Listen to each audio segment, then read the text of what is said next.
This is 99.8 KRKS, your metal annihilation station.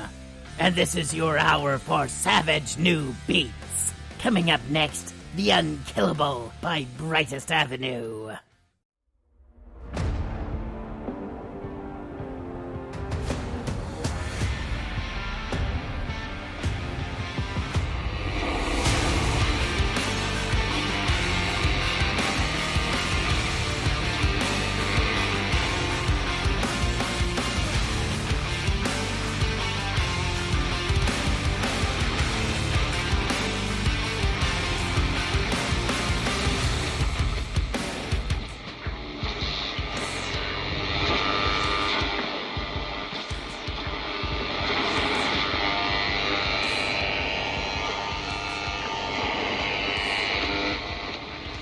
Hold on.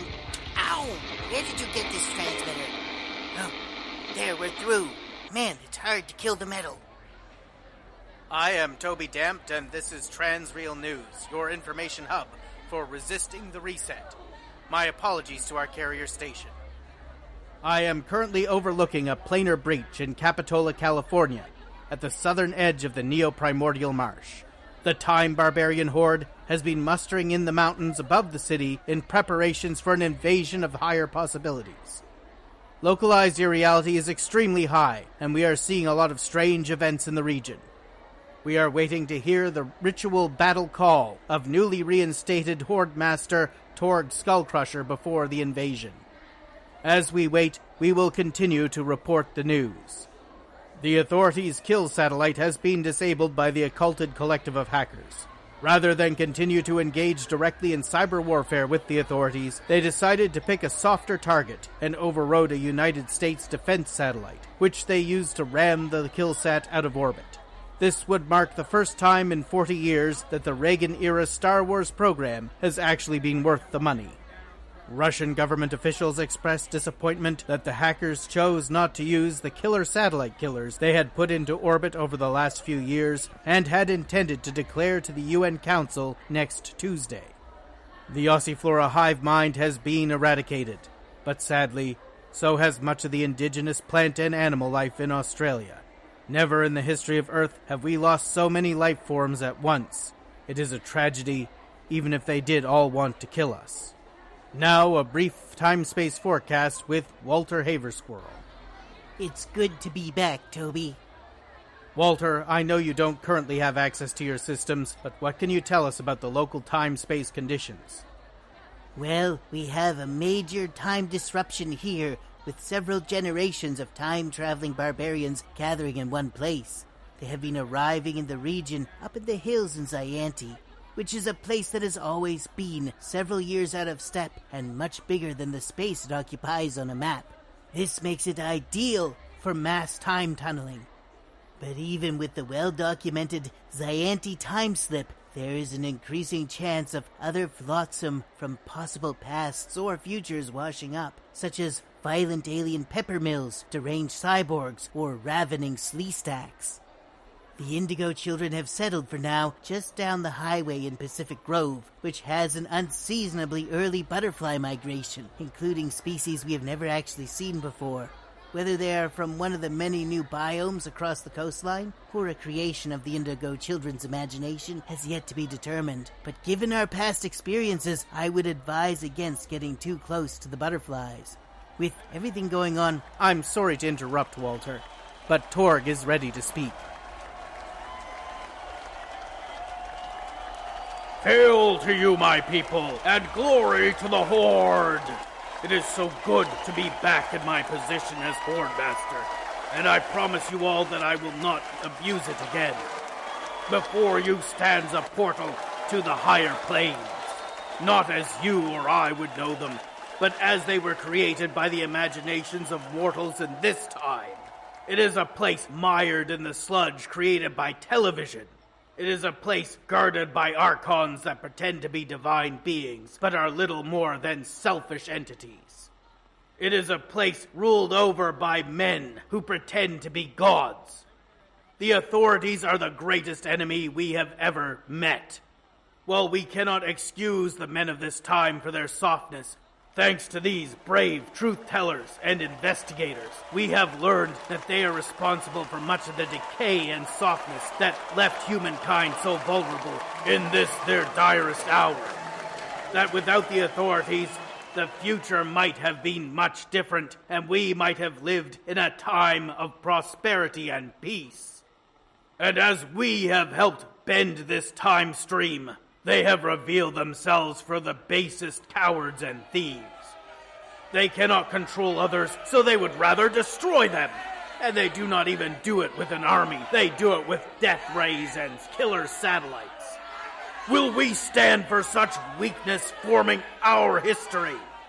Will we stand by and let these fools determine the future that our children will grow up in? Will we let these cowards bend and warp the minds of men and turn our ancestors into dishonorable curs? I say no. I say rally the Horde. Rally the Horde. Rally the Horde. We will march through that portal and we will crush every last one of them. We will raise the hammer. Into glory we will ride. I invite any 21st century warrior to join us as we invade the upper planes through the gates of heaven. If these fools made themselves petty kings, then we shall decorate our swords with the blood of kings. Who is with me? Who is with me? We go at dawn. Crush, kill, destroy. Crush, kill, destroy. Crush, kill, destroy. There you have it, listeners. The barbarian horde marches at dawn to destroy the authorities. And our own Yaren Eorin has an after-speech interview with Torg. That was one hell of a speech, Torg. Glad I was here to catch it, and glad you're back to being Horde Master. How does it feel to have made it all the way back up to the top so quickly? Humbling, actually. Humbling. I had to learn an awful lot to earn this place back, and I'm not sure I yet deserve it. As for the speech, thank you, Yaren. It was mostly improv, but I have learned a great deal by listening to 20th century metal and watching 20th century professional wrestlers. Few are better at working this kind of glorious crowd. So, what are you going to do now for preparations? What every great leader has done before and after this soft time. First we feast, then we slay. But there's a matter between you and I which I must settle first. Hey now, easy with that thing. Ha ha ha, you're too jumpy.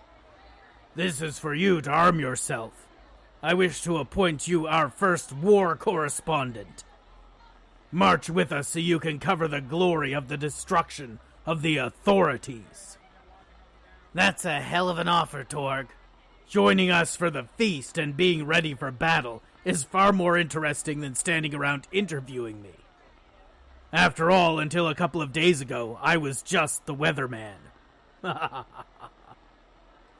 All right, I accept. Thank you, Torg. For one last time, back to you, Toby. If you're in the area and you're ready to fight the reset, grab your sword and join the Horde here in Capitola. This is Toby Dampt, and you've been listening to the Transreal News, helping serve as a voice for the Resistance. Stay safe out there, travelers. Was a fantastic piece of metal ass-kickage. Now are you ready for another? Because I've got more ahead.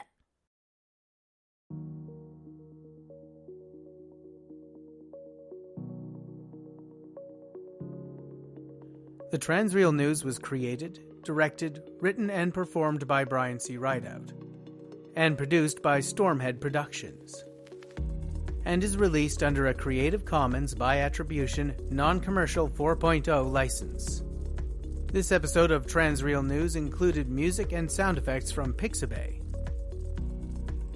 For show notes or contact information, visit trans-real.stormheadproductions.ca or visit me on Twitter @transrealpod. I love hearing from my audience. If you have comments, questions, or an idea for a news article, please, by all means, drop me a voicemail. Check out my homepage and look for the heading Tell Me What You Think in the sidebar. Then just hit record to tell me what's on your mind. Thank you so much for listening.